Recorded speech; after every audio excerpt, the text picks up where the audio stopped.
You're listening to Why We Do What We Do.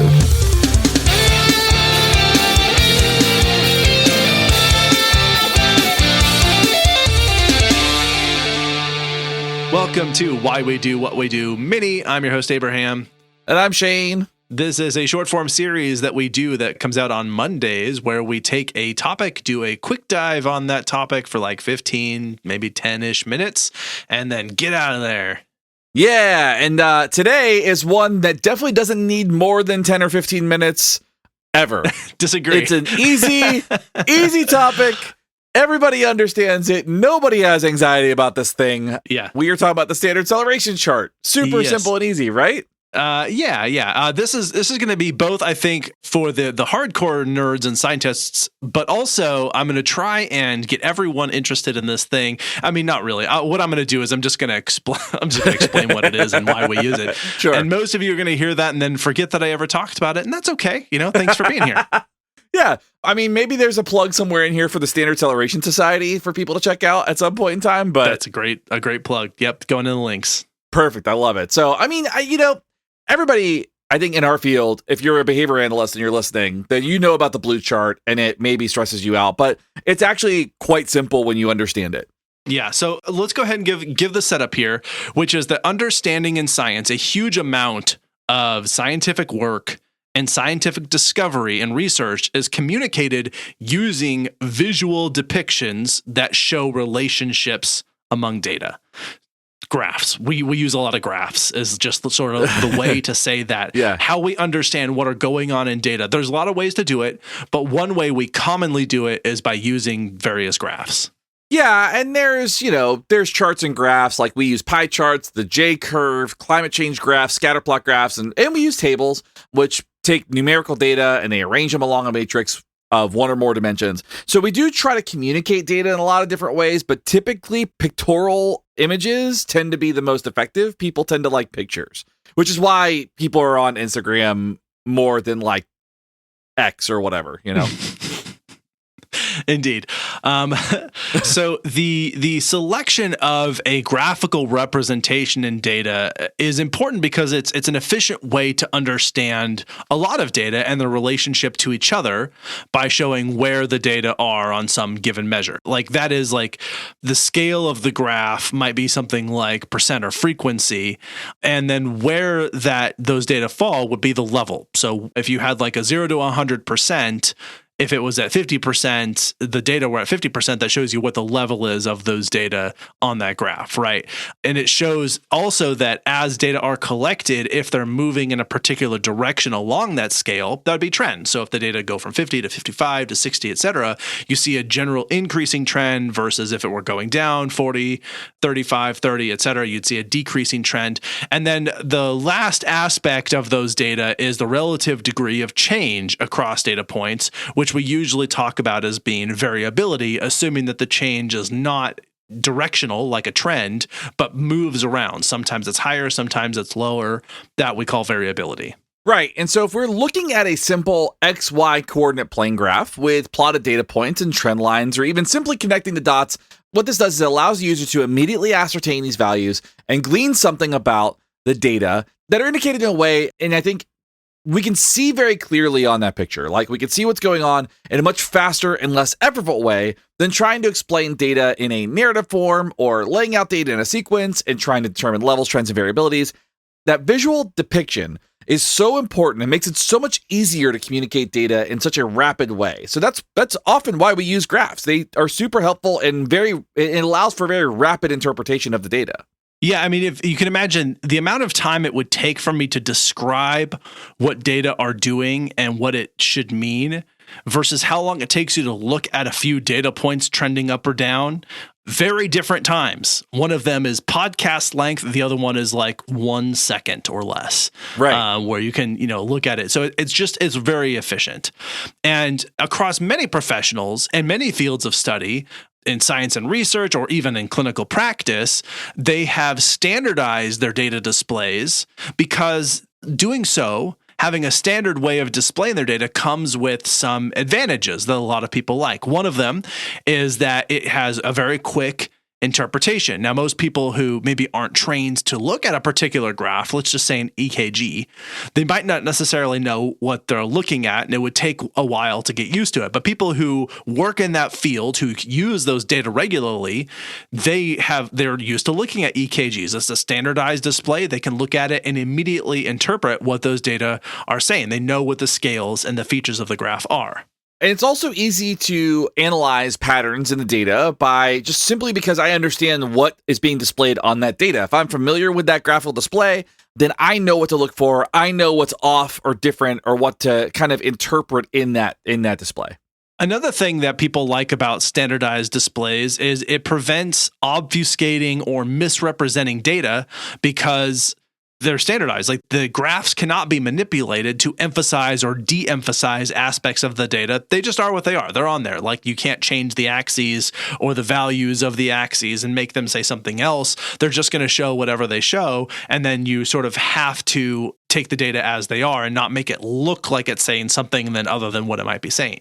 Right, which then also gives you guidelines on how to collect and present the data because the graphs can only display certain kinds or certain amounts of data. So you can't go and make up a whole bunch of stuff and just throw it onto a graph because the graph itself is designed in an explicit way to make it so that it's interpretable a very specific way with those data. Right. Now, another feature that people sometimes can see as beneficial from using standardized graphs is that it can create both normative and criteria-driven interpretation of the data. And what I mean by that is that, like, it's how things typically appear. So sort of what is normative, what you normally expect to see on those data, as well as a criteria against which those can be measured. So you can also say, not only am I used to seeing it this way, but it has to be at least at this threshold for it to mean one thing or another. And so having that standardized display gives you sort of multiple options in terms of how to look at those data and meaningfully draw normative and criteria-based conclusions about what those data are telling you. Right. And it also allows for a rapid transfer of data or the data display to somebody who's a trained user because they can just pick that up and they can move with it. That standardized format allows us to communicate information in a really rapid way, especially to people who are trained, and we can transfer those data over, we can carry it over into different displays and whatnot without too much effort or too much training. Yeah. Too much additional training, I should say. Once you know how to use it, you can just put it on there. You don't have to like create a new graph every time. It's just put the data into the existing sort of template, if you will. So right. Let's take a quick break for some advertisements and then continue talking about graphs. Yay!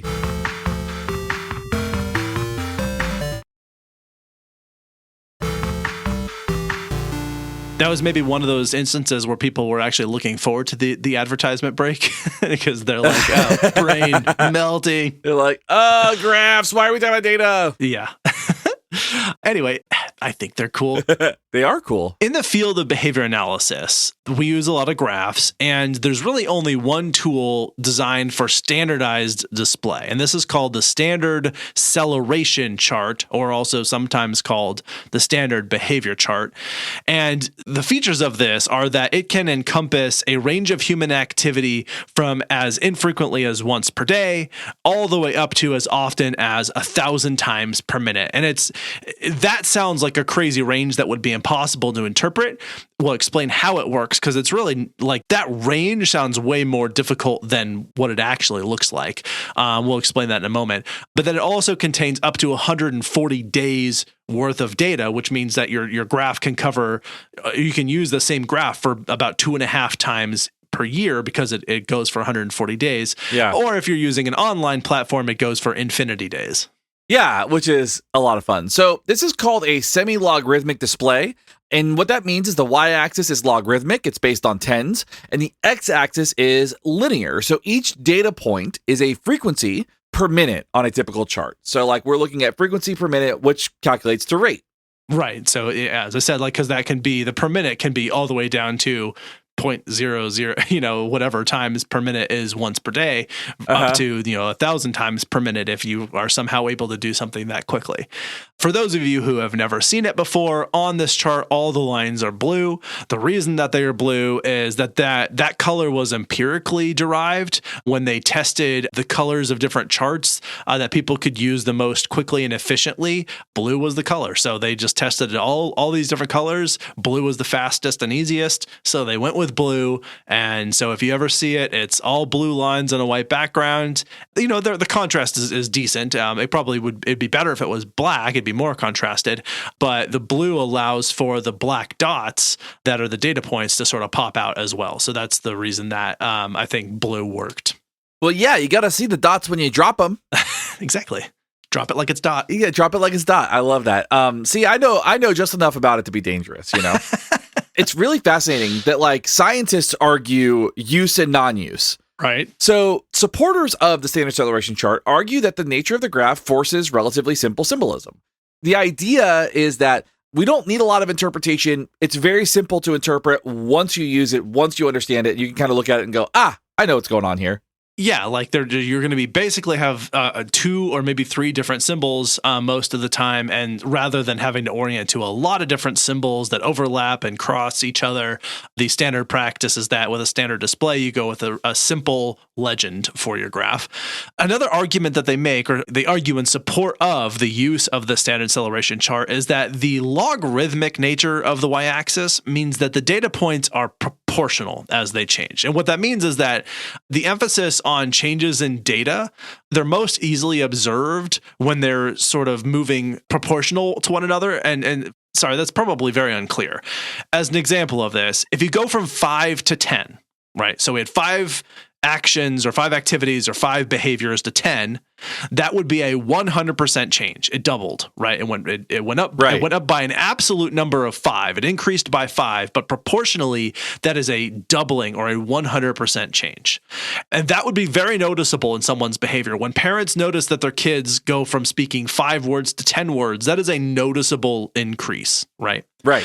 But let's say you take another absolute change from 500 to 505. That is still a change of 5, but that's like a 1% change. And you probably wouldn't really notice that change even took place if something increased from 500 words to 505 words. Right. And so the argument here is that proportional change is good because it emphasizes the points at which that change is going to be the most meaningful. Well, and I was just thinking about the standard acceleration chart and the difference between 5 and 10 versus 505. Looking at that on the graph, you would not even see there. You would basically put the dot on the same line for 500 and 505 because it's so minuscule a change. Right. Yeah. They'd be right next to each other. You'd be undistinguishable versus a 5 to a 10 would be a very big difference on the chart. Huge jump on the chart. Now, another thing that supporters argue is that interpretation is faster and more conservative because the display is standardized and the display cannot be altered. And I think that's really important when you are looking at equal interval line graphs. I mean, one of the things they always talk about, at least when I teach it, when I say they, I mean me. One of the things that I always talk about is the fact that you can squish down your y-axis, you can expand it, you can do that, and it will massage your data in a way that will make it look you can make it look how you want it to look.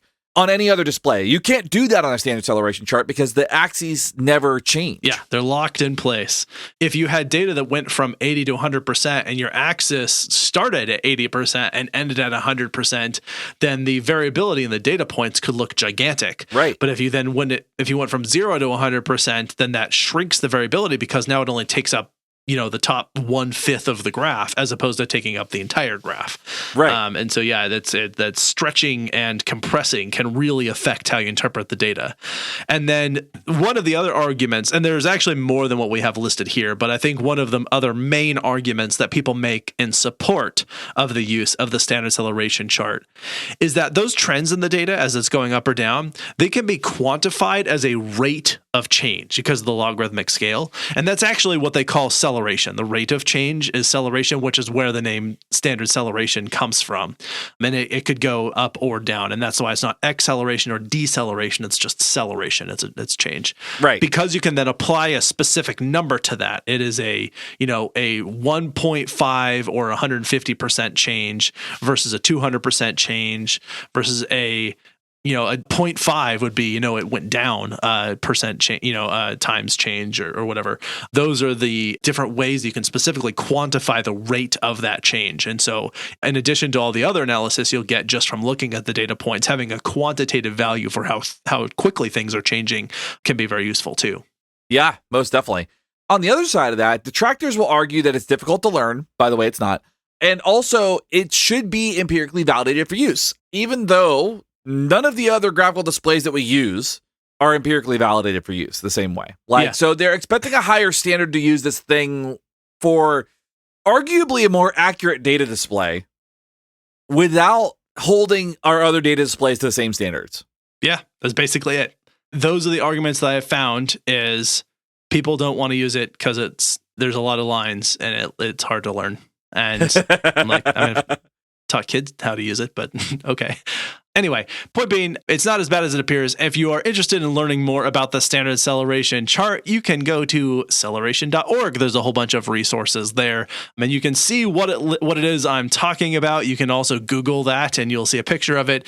I find it useful in how I do and conduct my work inside of the field of behavior analysis and even doing, personal projects where I'm sort of working on something for myself. I'll use that chart to graph my data. So that's, I think, what I have to say about it. Is there anything you'd like to add or anything I forgot before we wrap this one up?